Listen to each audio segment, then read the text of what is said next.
वारे शासन तेरा खेल, रोजगार सेवकों ने मांगा न्याय तो मिल गई जेल, अशा घोषणांनी परिसर दणाणून गेला।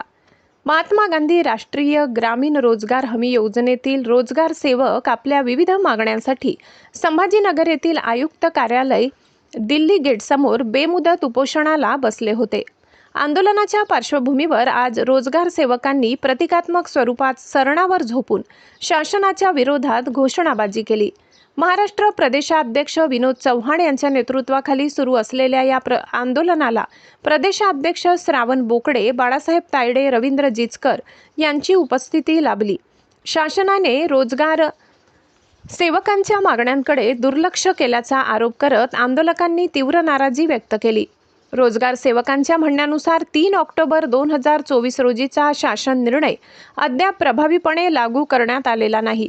शासनाकडे वारंवार न्याय मागूनही मागण्या मान्य होत नसल्याने आंदोलन अधिक तीव्र करण्यात आले। मात्र पोलिसांनी हस्तक्षेप करत आंदोलनस्थळी उपस्थित रोजगार सेवकांना ताब्यात घेत उपोषण स्थगित करण्याचे आदेश दिले। यावेळी महाराष्ट्र प्रदेशाध्यक्ष विनोद चव्हाण यांनी शासनावर टीका करत सांगितले की रोजगार सेवकांना न्याय मिळवून देण्यासाठी आम्ही दिवसरात्र संघर्ष करत आहोत।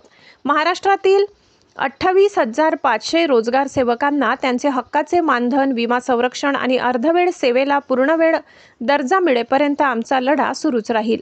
तसेच भविष्यातील आंदोलन आणखी तीव्र आणि व्यापक स्वरूपाचे असेल असा इशाराही त्यांनी शासनाला दिला। ही हुकुमशाही आम्ही कधीही सहन करणार नाही असेही त्यांनी स्पष्ट केले। आंदोलनादरम्यान रोजगार सेवकांनी NMMS प्रणालीबाबतही नाराजी व्यक्त केली। वैयक्तिक कामासाठी सकाळ संध्याकाळ हजेरी घेणे व्यवहार्य नसल्याचे त्यांनी सांगितले। एका गावात अनेक लाभार्थी असल्याने सर्व कामांवर लक्ष देताना वेळ अपुरा पडत असल्याचे रोजगार सेवकांचे म्हणणे आहे। त्यामुळे वैयक्तिक कामांमध्ये NMMSचे नियम शिथिल करावेत अशी मागणी करण्यात आली। याशिवाय मजुरांचे मानधन वेळेवर बँक खात्यात जमा होत नसल्याने मजूर कामावर येण्यास टाळाटाळ करत असल्याचेही आंदोलकांनी सांगितले। रोजगार हमी योजनेत सुधारणा करून रोजगार सेवकांना न्याय द्यावा अशी मागणी यावेळी करण्यात आली। ज्या महाराष्ट्रात रोजगार हमी योजनेची सुरुवात झाली त्याच राज्यातील रोजगार सेवकांना आज मानधनासाठी आंदोलन करावे लागत आहे, ही दुर्दैवी बाब आहे असेही मत आंदोलनकर्त्यांनी व्यक्त केले। शासनाने तातडीने दखल घेऊन रोजगार सेवकांच्या मागण्या मान्य कराव्यात अशी मागणी आंदोलकांनी केली। महाराष्ट्र माझा न्यूज चॅनलसाठी भगवान खरे, कळवण।